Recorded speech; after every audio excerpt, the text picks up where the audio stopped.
Assalamualaikum warahmatullahi wabarakatuh. Perkenalkan, kami dari kelompok 2, kelompok ganjil dari kelas 11 IPA 1. Di sini kami akan membawakan presentasi bertemakan dengan persatuan dan kesatuan dalam negara kesatuan Republik Indonesia. Perkenalkan nama anggota kami, yang pertama saya sendiri Muhammad Rasul Mufidan dari kelas yang kedua. Perkenalkan, nama saya Mutia Florianto sebagai pembicara keempat.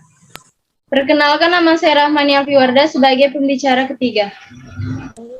Perkenalkan, nama saya Umi Apriani sebagai pembicara kedua.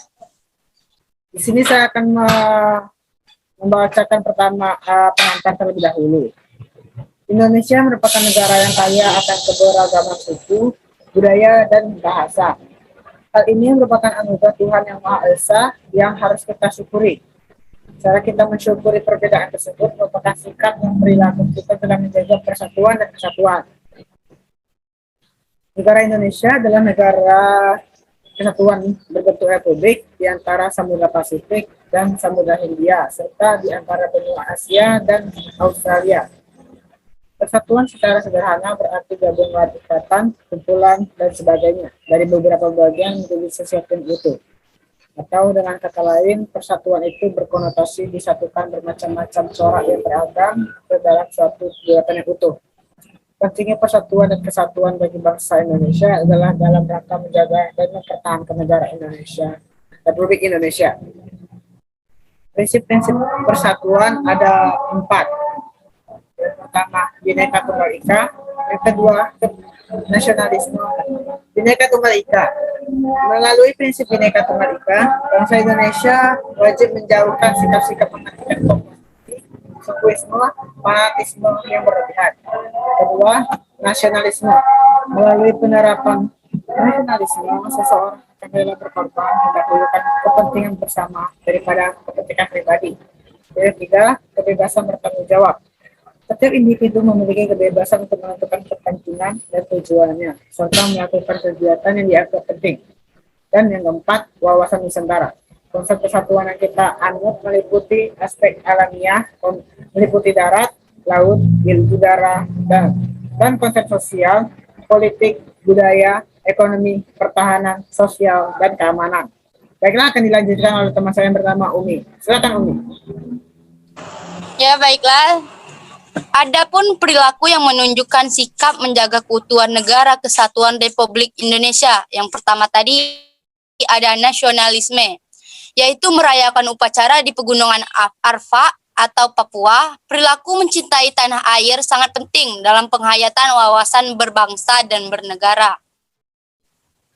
Ada toleransi. Sikap toleransi terhadap penduduk dengan agama yang berbeda menjadi penting dalam kehidupan bersama. Dan yang ketiga, ada kesadaran sosial. Nilai-nilai kearifan lokal seperti tepa selira, gotong royong, musyawarah mufakat, dan tenggang rasa harus tetap dilaksanakan dan dipertahankan.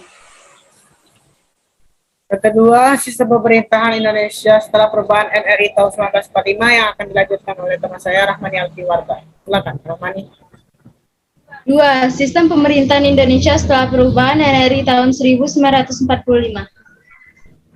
Pokok-pokok sistem pemerintahan Indonesia setelah amandemen UUD NRI tahun 1945 yaitu sebagai berikut. Negara Indonesia ialah negara kesatuan yang berbentuk republik. Presiden atau wakil presiden dapat diberhentikan dalam masa jabatannya oleh MPR atau usul DPR. Presiden Republik Indonesia memegang kekuasaan pemerintahan dibantu seorang wakil presiden dan dipilih langsung oleh rakyat. Presiden dibantu oleh menteri-menteri negara. Menteri-menteri itu diangkat dan diberhentikan oleh presiden.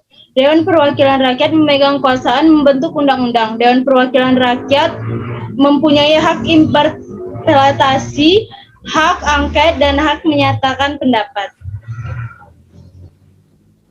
3. Variasi sistem pemerintahan Indonesia setelah perubahan UUD NRI tahun 1945.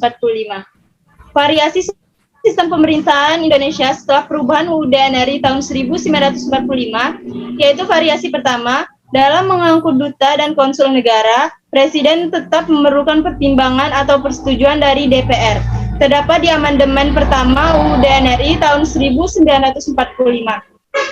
Variasi kedua, dalam mengeluarkan kebijakan tertentu, Presiden perlu pertimbangan atau persetujuan dari DPR. Terdapat dari amandemen ketiga dan keempat UUD NRI tahun 1945.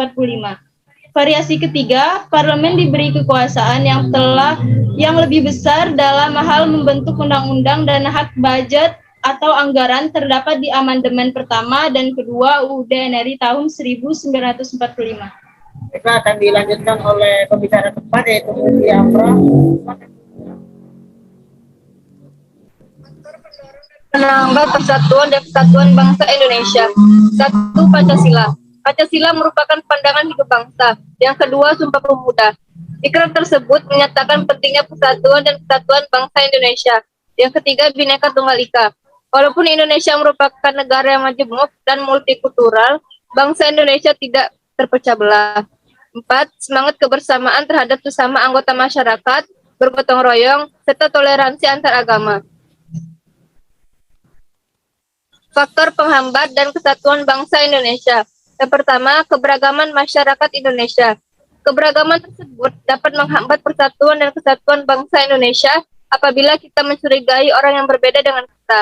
Yang kedua, ketidakpuasan terhadap kesetimpangan ekonomi dan tidak merakyatnya pembangunan ekonomi. Sejumlah daerah dengan kekayaan alam yang melimpah dapat saja merasa ketidakpuasan terhadap pemerintah pusat. Hal ini mempengaruhi pendapatan dari sumber daya alam tersebut. Itu saja presentasi dari kami. Mohon maaf jika ada kekurangan dari suara, dan jika ada pertanyaan silakan komentar. Terima kasih. Kami ucapkan wabillahi taufiq wal hidayah. Wassalamualaikum warahmatullahi wabarakatuh.